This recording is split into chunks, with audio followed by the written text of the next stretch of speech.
host, Julie Riga. Julie, how are you? And I know you're excited about our guest today. I am great. The sun is shining here in sunny Florida, I think. I haven't been outside yet, but I'm believing that the sun is shining. Super excited to be here and to have Rasavia Despars. She is a branding expert who helps small businesses cut through the noise with compelling storytelling, making their brands irresistible to their target audience. Welcome, Rasavia, to the Stay on Course podcast. Thank you. It's so nice to be here. Super excited to have you today. And before we get started, I ask all of my guests, what is your favorite food? Ooh, this is a hard one. I always go between pho, the Vietnamese soup, and sushi, but I'm gonna go with sushi today. Oh, sushi. What do you like to eat? I love anything with tuna and salmon. Tuna and salmon. Hmm. I love pho soup too, however you pronounce it. I guess I'm pronouncing it wrong, but I love that as well. Yeah. But awesome, awesome. Well, let's get right into this. We're talking about ingredients for success for building a story brand. And first of all, what is a story brand? We want to know what that is. And then we want to get into like the ingredients for that. How do we know someone has a story brand? Story brand is it started by Donald Miller about 7 or 8 years ago. That's when really it started taking off. But essentially what it is, it's the ancient art of putting storytelling into whatever you're talking about. But story brand is just a framework that has found the best formula on how to do that. So there are three ingredients to success to, I would say, the most important three things that you need to include in a story brand if you really boil it down. And I'm excited to get into that. All right, I'm excited to get into that too. And what made you get into doing this kind of work? Why story brand? What was so compelling about it? Well, I've always been intrigued by story. I mean, I started my career in video production, and that's all about story. So, story brand was a natural progression of my career. And when I read the book and I discovered everything just clicked into place. And I was really fascinated by this formula and the way that you can apply it to a brand because it really does work. I've seen it take brands from kind of limpy and, it just, they look like everyone else to Yeah. being spot on and you actually connect with the customer, which Yeah. ultimately is what we're trying to do. We're trying to compete and tell the best story the fastest. And that's what StoryBrand excels at. Yeah. It's making the connection with your audience. That's super smart. Okay, Mhm. cool. So let's get into the ingredients then. All right. So the first one you need is your problem. You have to know what problem you're solving. And that's not always as simple as just, I make more money for my clients or I, provide them a Pilates studio. But what is the deeper problem you're solving? For example, for the Pilates studio, you're not just providing them a place to work out, you are giving them confidence. Maybe that's what they're lacking. And if you speak to those deeper needs and that deeper pain point, people are willing to pay a lot more money because they see you solving a bigger issue than just, a Pilates studio. But no, you're solving something deep within them that actually matters. And if you speak to that, then you can be a lot more successful with your marketing and people are a lot more willing to pay. Hmm. Yeah. No doubt, because Yeah. again, you're reaching that audience and you're reaching your ideal people for that story and figuring out what that customer really wants. Yeah, yeah, it's really cool when you think about it. It's like psychology. I used to want to be a psychologist back in the day before I discovered you need like 18 million years of school. And then I was like, maybe not. And then advertising makes more money anyway. But this is kind of what, the basis of what I'm intrigued by is psychology. So the second key point that you need is your solution. And your solution is important because this is how you present yourself and your problem that you're solving. So this in the story brand system, we often call what is what is the guide that is solving the problem. And there's two portions to that. There's your empathy and there's your authority. Because if you're all empathy, you're like, yeah, I'm a fitness personal trainer and I love to eat ice cream all the time. I get it. And you only talk about that, then people aren't going to trust you. But if Right. you only talk about the authority, then people aren't going to connect with you. So it's two sides of the coin, and you need to explain what you do, how you do it, and why you're qualified to do it. And that is your solution. Hmm. Interesting. And in what method are people hearing the story?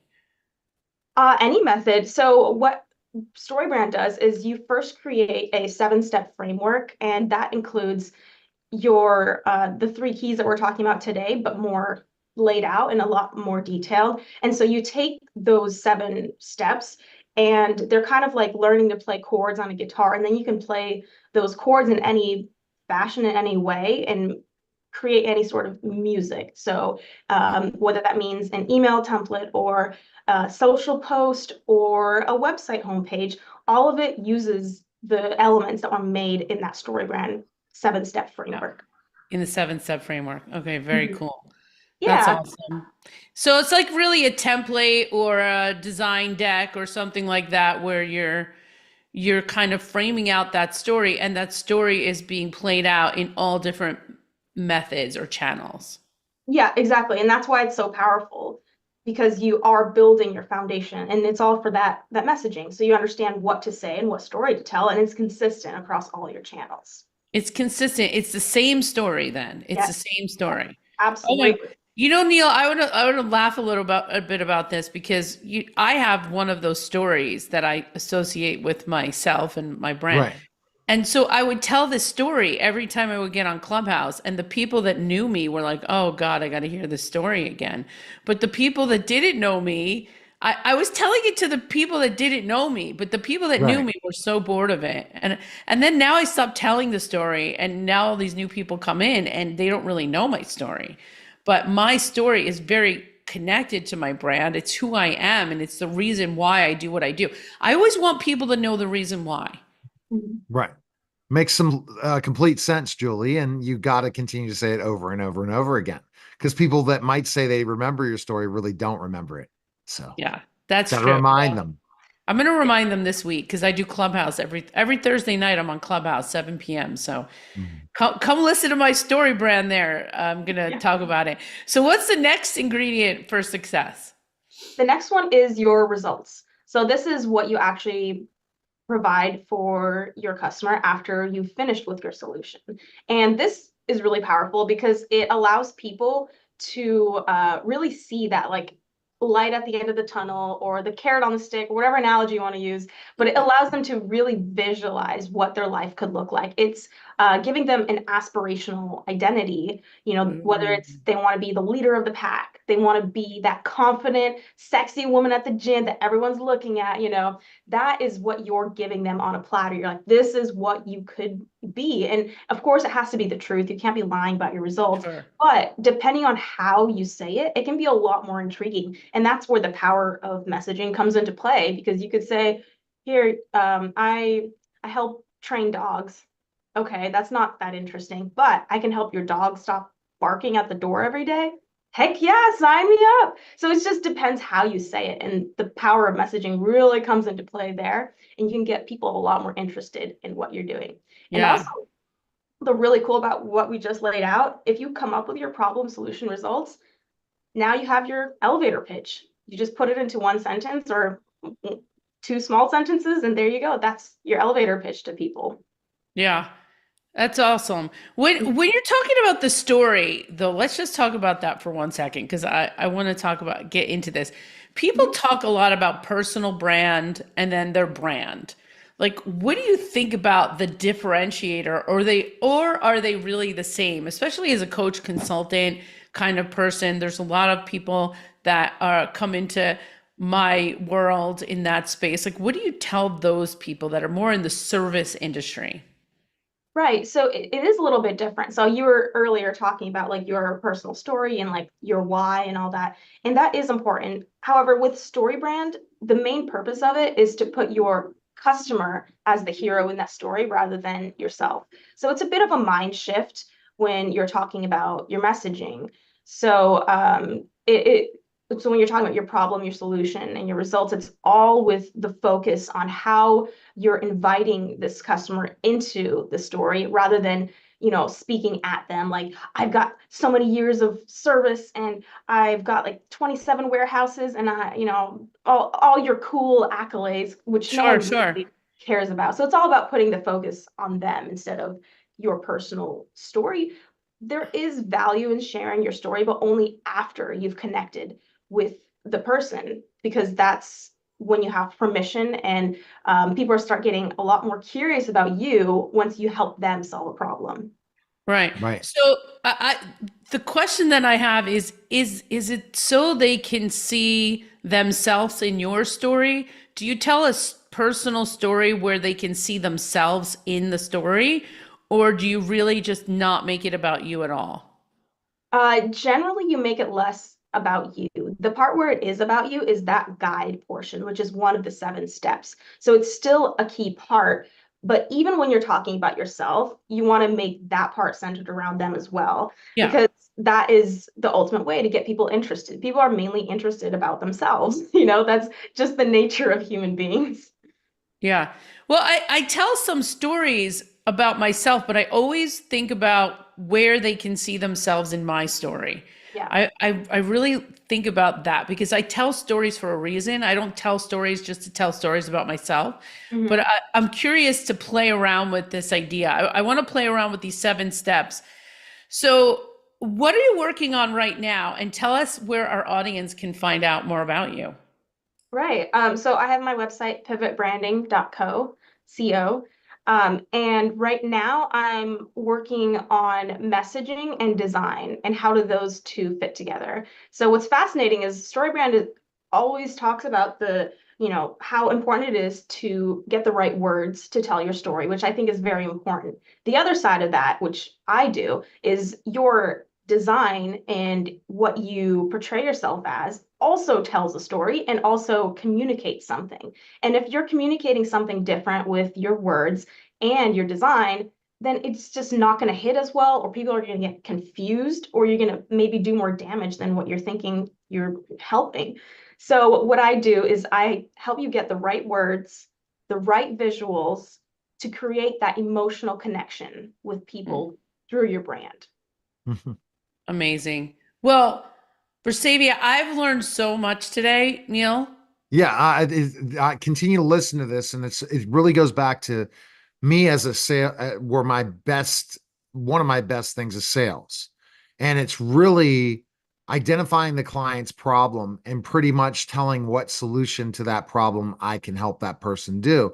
Well, in your story, you got to tell the story that we're not the heroes she talked about, and specifically enough, how can we make them become the hero? How are we going to save them? Talking about the pain points, talking about the story of the struggles people go through. And it almost goes back to the ad copy days, that you have to talk about all the problems and that you are the solution to that problem. Why? Because you're going to help guide them, but they're the hero. Am I correct? Do I have it pretty much? Because it's almost like the same thing as ad copy, how they teach ad copy is the same way you need to tell a story and, Mhm. and put that story around your business, but make the customer the hero. Right. And like I was saying, this process of including storytelling in your messaging has been around for centuries. Like, Right, stories right, are powerful because they're ingrained in us as right. humans. So yeah, absolutely. It's been around for a while. The ideas have been there. StoryBrand just made that formula that you can easily follow. And it's the most comprehensive that I've seen, that you're able to just kind of plug the information in and come up with this story for your brand that is really, really powerful. Absolutely. And that's the thing, is you got to let your people know, how can you help them get to where their success is and what are they looking for? Because a Mhm. lot of people are looking for different things. And that's the lesson that people run into when you get on a sales call with somebody or an inquiry call. You really have to listen to them and see where they're really struggling and what they need the help in. Oh And yeah. if you can't provide that for them, you need to say, okay, move on to the next person, but give them a resource or something that's available for them for sure. No, that's absolutely correct. And you think about, this is why niching is so powerful, because you're speaking to one specific type of person. Like, for example, if I'm trying to sell a water bottle on Amazon, how many clicks do you think I'll get? Probably none. Like, there's so many water bottles out there, nobody cares. However, if I tried to sell a water bottle designed for airline pilots, hey, maybe I'll get some more traction. So that's where the power of speaking to one individual person, their pain points, their needs really comes into play. 100%. Okay. I love it. I love it. Thank you so much, Rasavia. It's been a great podcast. Thanks so much. And All right. talk to you soon. Perfect. That was a special